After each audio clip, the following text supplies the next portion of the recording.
Ngayon, trending at pinag-uusapan ngayon sa mundo ng social media ang di umano'y balitang Partidong Demokratiko Pilipino o PDP laban ni dating Pangulong Rodrigo Duterte nakipag-alyansa sa tatlong partido ng bansa. Tatlong senatoriable, pinangalanan na at inendorso na para sa 2025 midterm election at taong bayan tila nanawagan na sana'y tumakbo at sumanib ang sagip party list na si Rodante Marcoleta sa partido ni dating Pangulong Rodrigo Duterte sa PDP laban at nanawagan na sana'y tumakbo bilang senador para sa 2025 midterm election. Pero bago ang lahat, kung bago ka pa lamang sa aming channel, please huwag kalimutang mag-like, subscribe at i-click ang notification bell para mas maging updated ka palalo sa lahat pa ng bagong video na i-upload namin. At eto na nga mga kababayan, kumpirmado na nakipag-alyansa na ang Partido Demokratikong Pilipino o PDP ni dating Pangulong Rodrigo Duterte sa tatlo pang partido ng bansa. Ito ay ang Partido para sa Demokratikong Reforma o Partido Reforma ni dating House Speaker Pantaleon Alvarez, ang Federalismo ng Dugong Dakilang Samahan o PDDS ni dating Presidential Anti-Corruption Commission Chairman Greco Belhica at ang Mayor Rodrigo Rua Duterte National Executive Coordinating Committee o MRDN-ECC. Ang paglagda sa kasunduan ng apat na partido ay isinagawa noong Biyernes kasabay ng Philippine o ng PDP National Assembly sa De Leonor, England Resort sa lungsod po ng Davao City. Tinatayang nasa mahigit 1,200 opisyal at miyembro ng PDP mula sa buong bansa ang dumalo sa naturang National Assembly. Kasabay rin nito ay inendorso ng PDP ang tatlong senatoriable para sa 2025 midterm election na si Senator Ronald Bato de la Rosa, Senator Bongo at Philip Salvador. Samantala, ipapakita at ipagpapatuloy naman ng B-electionist senators ng Partido Demokratikong Pilipino ang tatak na serbisyo ng partido kung lulusot sila sa 2025 midterm election. Ito po ang inihayag ni Senator Bato de la Rosa sa National Assembly ng PDP sa Davao City noong ika-20 ng Setyembre. Saad pa nito, kanilang ipagpapatuloy ang serbisyo para sa mga Pilipino sa gitna ng kinakaharap nilang political persecution. Ipapakita rin nila na sila'y tatakbo at magiging politiko para magserbisyo, gumawa ng maayos at hindi manira sa kapwa. Hinikayat rin ito ang kanyang mga kapartido na ipakita ang tamang pagserbisyo at huwag pumunta sa gutter politics. Vice Chairman, may I also ask Senator Bato de la Rosa to say his piece? Magandang gabi sa ating lahat.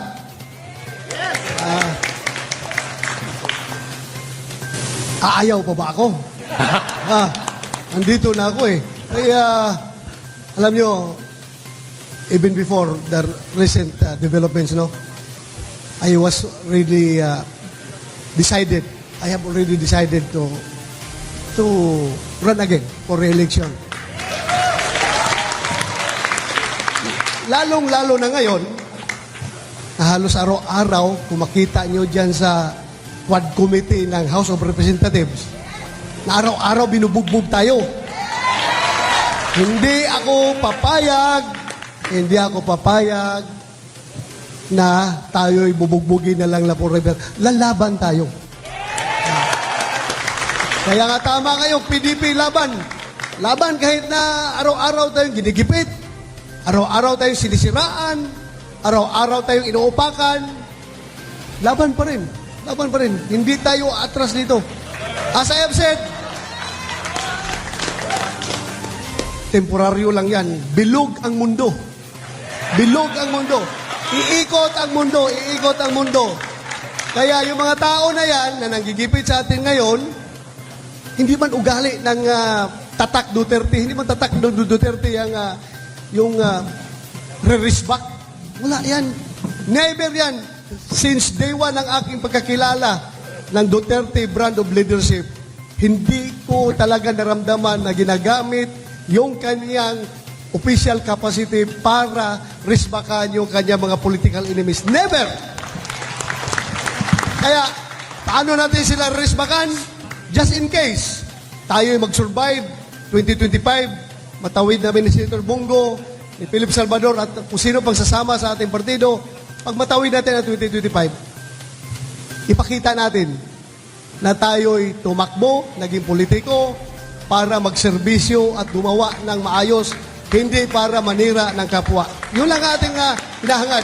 Kaya sana, with the help of each and every one of us here, andito sa loob ng bulwagang ito, ipakita natin yung pamamaraan ng ating partido na PDP, kung paano tayo magserbisyo. Hindi tayo dapat pupunta sa gutter politics. Yun lang po ang aking masasabi. Maraming salamat! Tiniyak naman ni Senator Christopher Bongo ang kanyang commitment sa public service kasabay ng pagtanggap sa endorsement ng Partido Demokratikong Pilipino, Lakas ng Bayan o PDP Laban para sa 2025 senatorial midterm election. Sa idinaos na National Assembly ng partido sa Davao City noong Biyernes, si Go kasama sina Senator Bato de la Rosa at veteran actor na si Philip Salvador ay opisyal nang inominate upang tumakbo sa nalalapit na senatorial election. Lumikha rin ng partido ng isang special committee upang pumili ng iba pang posibleng senatorial bets na susuportahan nila para sa 2025 midterm election. Siniguro rin niya na ipagpapatuloy niya kasama sina Senator Bato at Philip Salvador ang isang gobyernong may tapang at pagmamalasakit sa kapwa Pilipino. Sa naturang asembleya, inihayag rin ni Senator Bongo ang kanyang labis na pag-appreciate at pagpapasalamat sa mga Dutertes at sa kanilang positibong impluensya sa kanyang career as public servant. Muli rin niyang pinagtibay ang kanyang prinsipyong tapang at malasakit na inilarawan niyang pagpapatuloy ng ligasiya ni dating Pangulong Rodrigo Duterte. Our Senator, na siya naman po yung representative ng Malasakit, Senator Bongo. Magandang gabi po sa inyo lahat. Unang-una, maraming salamat po sa lahat ng mga naririto. Yung 2014 pa lang, kukunti pa lang yung sumasama, umiikot sa atin, kasama si then Mayor Rodrigo Duterte. Yung mga muka na naalala ko noon, yun pa rin yung muka na nandito pa rin ngayon. So, salamat po sa inyong tiwala at suporta. Palakpakan po natin ang ating Tatay Digong. President Duterte, salamat. Hindi po magiging successful ang kanyang administration kung hindi po dahil sa inyong tiwala at suporta. Kami naman ni Senator Bato, Philip Salvador, gusto po naming ipagpatuloy yung gobyernong may tapang at pagmamalasakit sa kapwa Pilipino. Maraming salamat po. Patuloy po ako magsiservisyo sa inyo sa abot ng aking makakaya. Hindi naman po ako politiko na mangangako, pero yung mga magagandang programa po ni dating Pangulong Duterte, alam naman natin, nakapagdulot po ito ng pagbabago sa buhay ng Pilipino. Alam niyo, yung mga naninira dyan ngayon, sila mismo yung unang panahon na sumisip-sip. Di ba? Tapos, Mayor, ang ganda ng ginagawa mo. Tama po yung sinabi ni Senator Bato. Bilog naman po ang mundo. At nasa atin po ang katotohanan, nasa atin po yung tapat na panunungkulan, yung tatak Duterteng panunungkulan po. Yun lang po ang ipagpatuloy po natin. Ako naman, bukas ang aking opisina para sa inyong lahat. Sanay naman po ako sa trabaho. God willing, ansala, kung gusto pa ni Allah, ng Panginoon, na makapagserbisyo pa kami, patuloy po namin yung gobyernong may tapang at malasakit sa kapwa Pilipino. Salamat po, Tatay Digong, Mayor Baste, President Robin Padilla. Salamat po for sticking with the former President Duterte. Salamat sa mga narito, Greco Belica ng PDDS, Philip Salvador, MRRD, salamat sa MRRD! Kayo yung may kasalanan, kayo yung namilit sa kay Tatay Digong noon. Hindi nyo siya tinigilan. Pero, ang nakinabang doon, ang anak natin. Ang nakinabang noon ay kinabukasan po ng ating bayan. Kayo na po ang humusga pagdating ng panahon. Yung ginawa ni Tatay Digong po ay para po sa kinabukasan ng ating mga anak. Hindi po mababayaran ng kahit ano po ang sakripisyong ginawa niya para sa ating bayan. Ang Pilipino na po ang huhusga pagdating ng panahon. Sa darating na halalan, kayo na po ang humusga kung nagtatrabaho ba po si Tatay Digong noon. Kung ano pong pagbabago na nidudulot sa buhay ng Pilipino. Muli, maraming salamat po sa inyong tiwala at suporta. Tinatanggap ko po ang nominasyon bilang senador muli ng PDP. At asahan nyo, magsiservisyo po ako sa inyo sa abot ng aking makakaya. Yan po ang pwede kong ialay sa Pilipino, ang aking kasipagan sa pagtatrabaho. Maraming salamat po sa inyo lahat. Ayon naman kay Philip Salvador, tinanggap ko po ang nominasyon ng aking partido na tumakbo para sa senator. Matalo man ako dahil sa pangbabatikos ko po ay isang PDP, mamamatay na PDP. Mr. Philip Salvador, please, you have 1 minute to say your piece. Magandang gabi po sa inyong lahat. Simple lamang po yung sa akin. Araw-araw marami akong batikos na tinatanggap. Pero okay lang po sa akin yan. Alam niyo kung bakit? Kasi alam ko, nandyan lahat ng PDP para sumuporta. Kung ako po'y matatakot doon sa mga pagbabatikos nila, hindi ako PDP. Ako po'y PDP. Mamamatay na PDP. Tinatanggap ko po ang aking nominasyon. Maraming salamat po sa buhay ng bawat PDP. Mabuhay po kayo. Sunod dito ay hindi naman mapigilan mismo ng marami sa ating mga kababayan na tila manawagan na sana'y tumakbo at dapat raw sumanib ang sagip party list na si Rodante Marcoleta sa Partidong Demokratikong Pilipino o PDP ni dating Pangulong Rodrigo Duterte na sana'y tumakbo ito bilang senador para sa 2025 midterm election. Dahil ayon pa sa kanila, nararapat raw talaga si Kong Marcoleta sa pagkasenador dahil totoong may takot sa Diyos, matapat, matapang at totoong may malasakit at pagmamahal sa kapwa Pilipino. Isa na dito ang kanyang paninindigan na itama ang mga mali o kabulastugan umano ng Senado at Kongreso at ang gobyerno ngayon na tila hindi na raw naaayon sa batas ang mga ginagawa dahil siya lang ang nag-iisang congressman na matapang na binulabog at binunyag ang Senado at Kongreso na kahit pahinarang pa ito at pinatahimik tinanggal bilang committee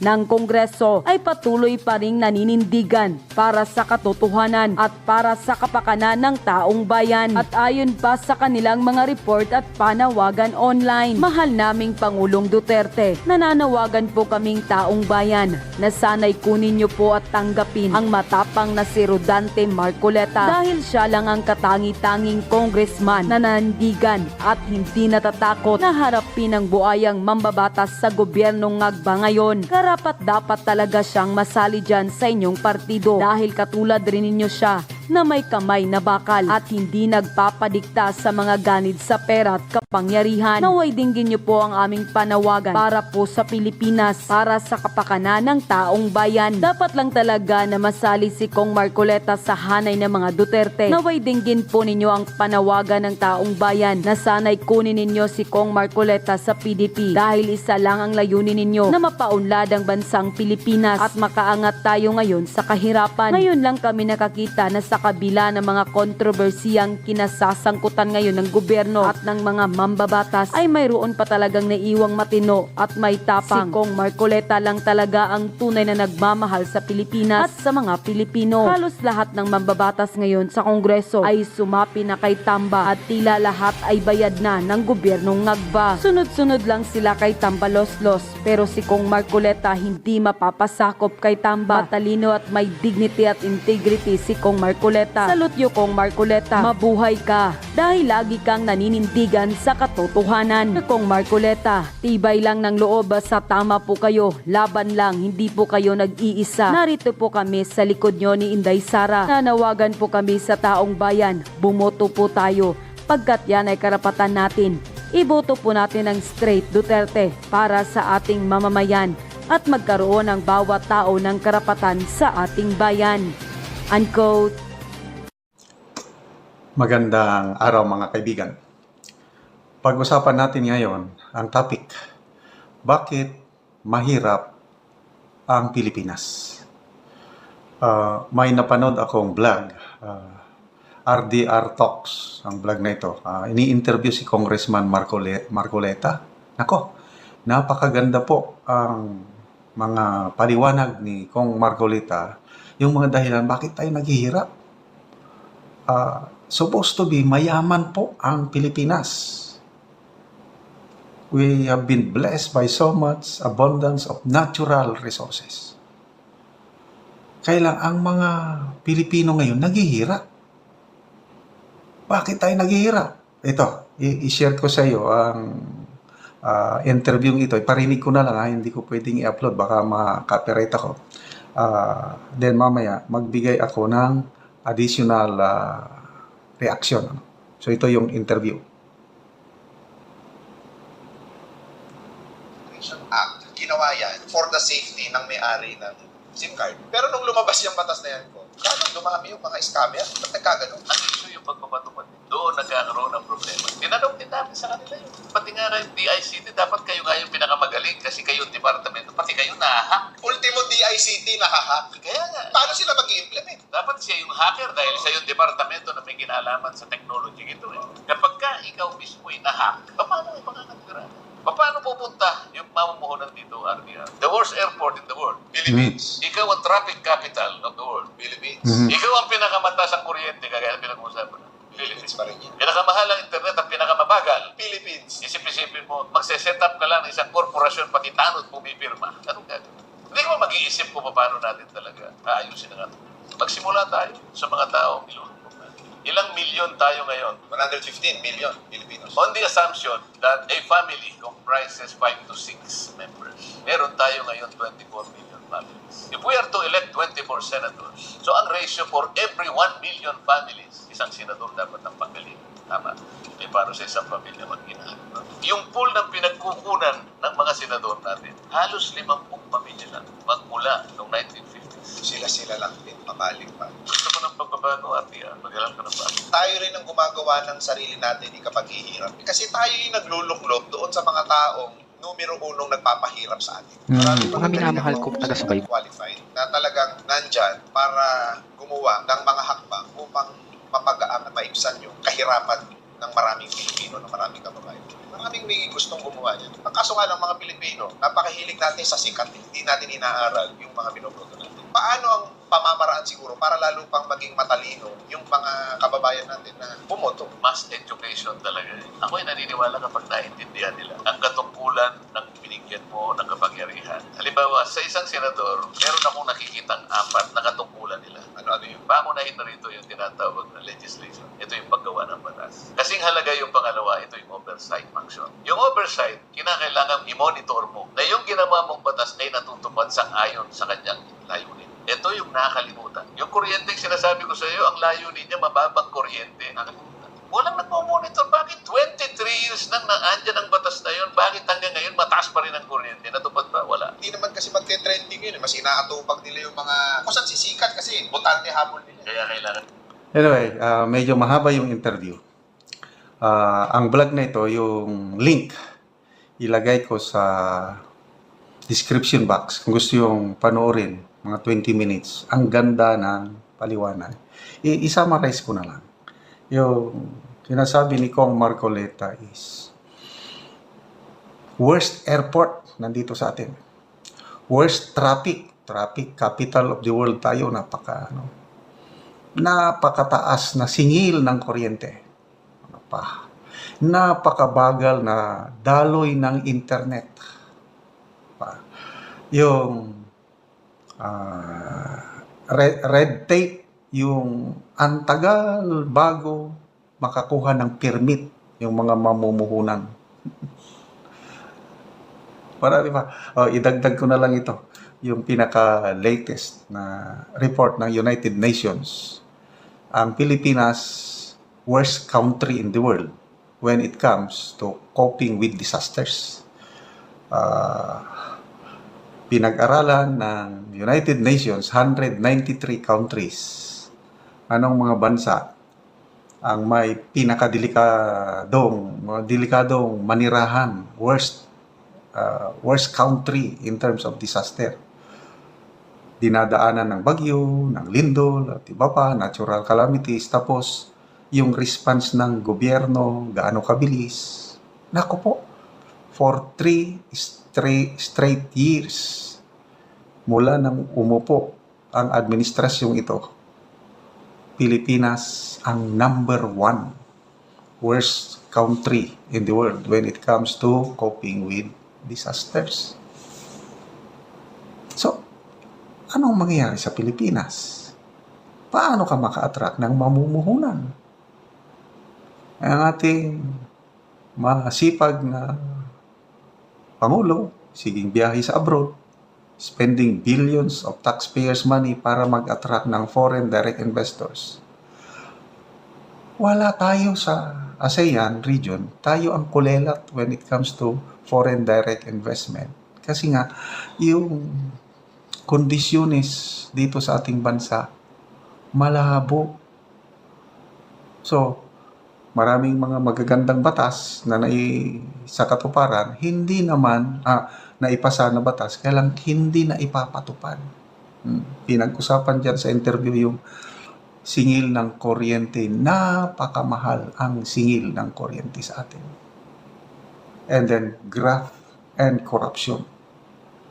Ang daming factors kung bakit tayo naghirap. But to me, pinakamatindi sigurong rason yung graft and corruption. Yung hindi talaga, it's about leadership. Panahon ni PRRD, hindi naman siya santo. May mga pagkakamali rin siya. Kaya lang, personal, naramdaman ko yung pagginhawa. Nung panahon ni PRRD, yung may farm kami nasa bundok. Hirap na hirap kaming magpunta doon dahil sirang-sira ang kalsada. Matagal ng farm namin yun, mga more than 20 years na namin nabili. It was only the time of PRRD na nalagyan ng sementadong kalsada. Bakit? Gusto niya eh. Gusto niyang magsilbi yung mga kontraktor na hindi nila